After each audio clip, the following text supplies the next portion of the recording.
Hello, my most amazing artists. How are you today? Are you ready to create? Then let's get started. Today, we're going to learn how to draw a self-portrait.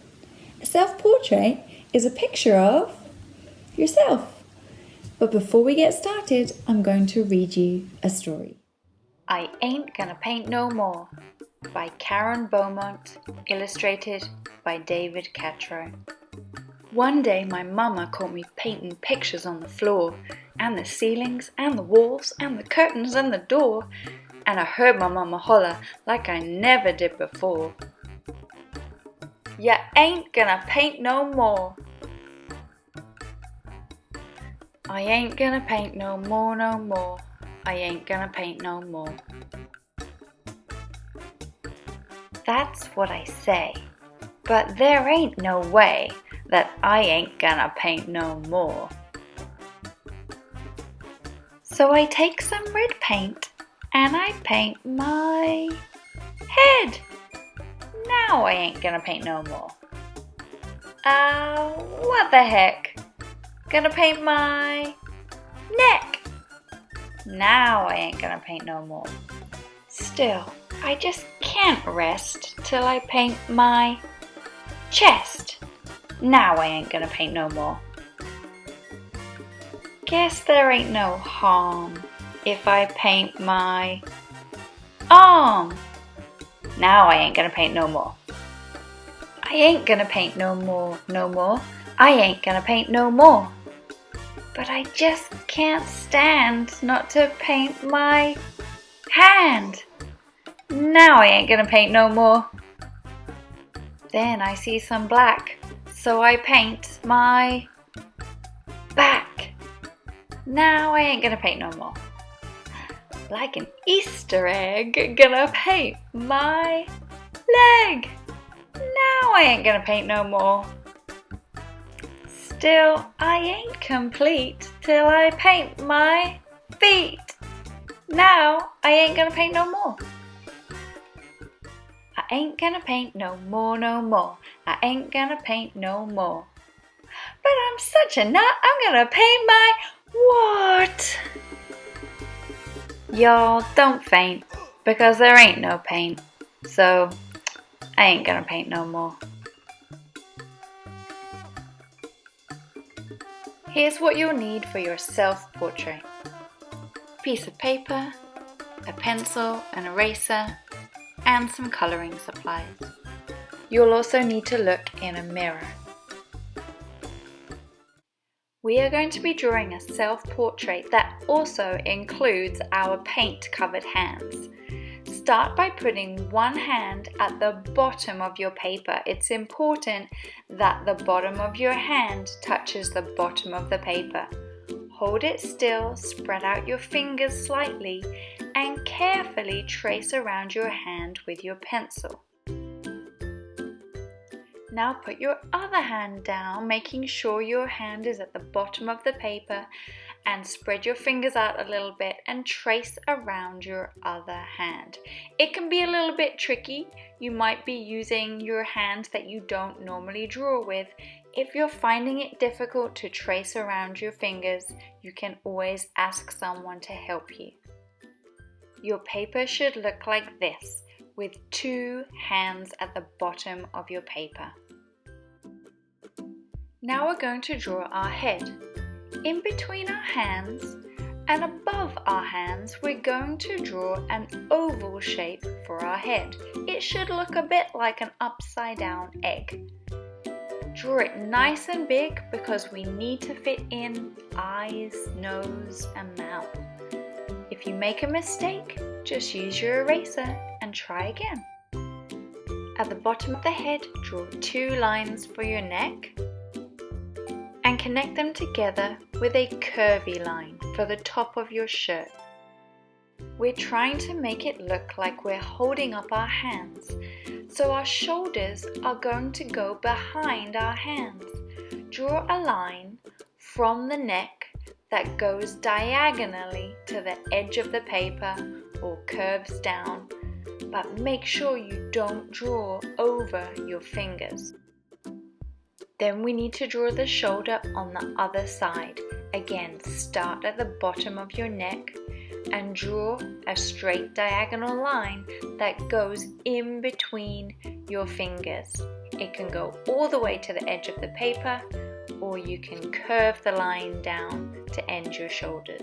Now let's start to draw our face. I recommend you have a mirror nearby so that you can have a look at your face as we go.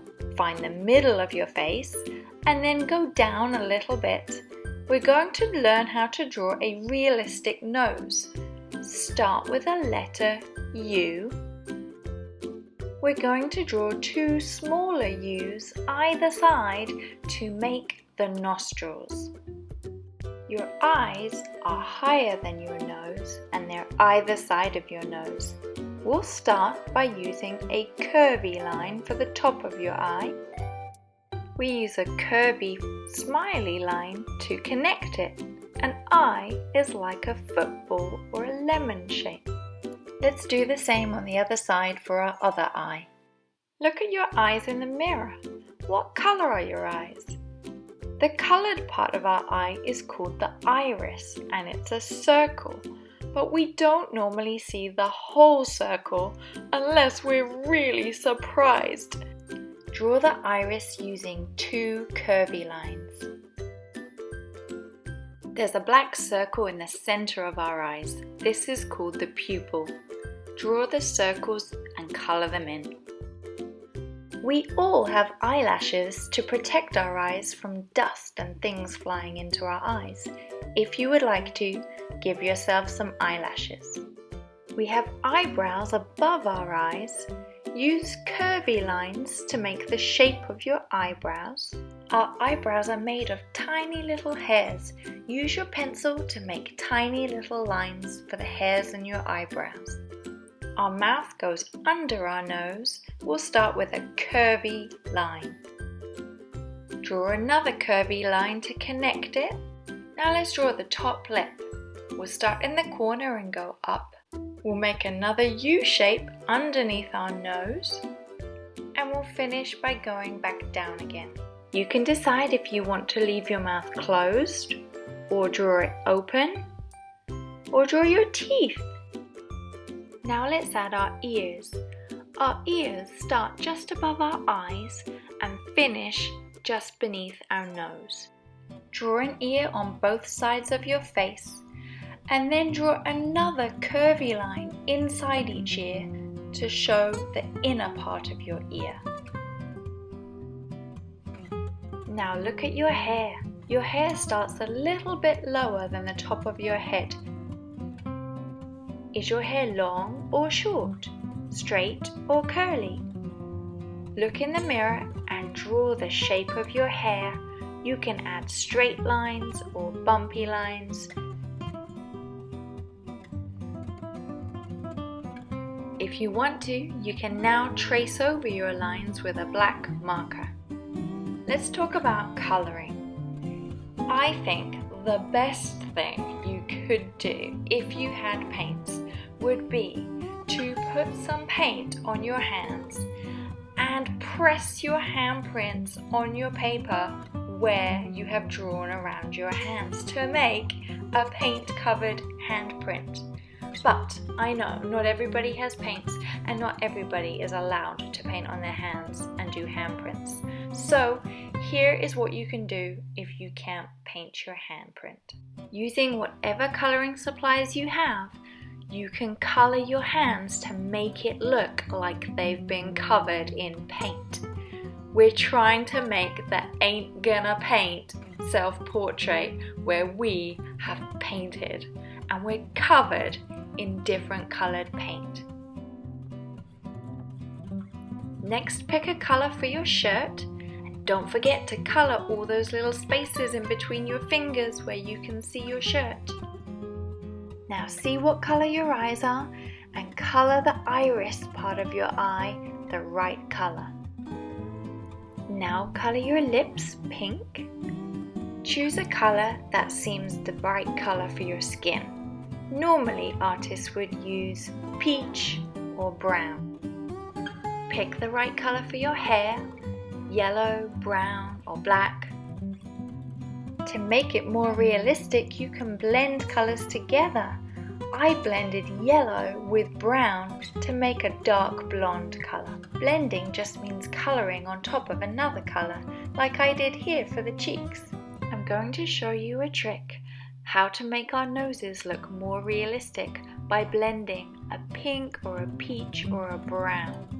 Our noses stick out of our faces, and so to try to create that effect, we could gently colour with a pink or a brown to make the nose seem more three-dimensional. And finally, finish by colouring your background.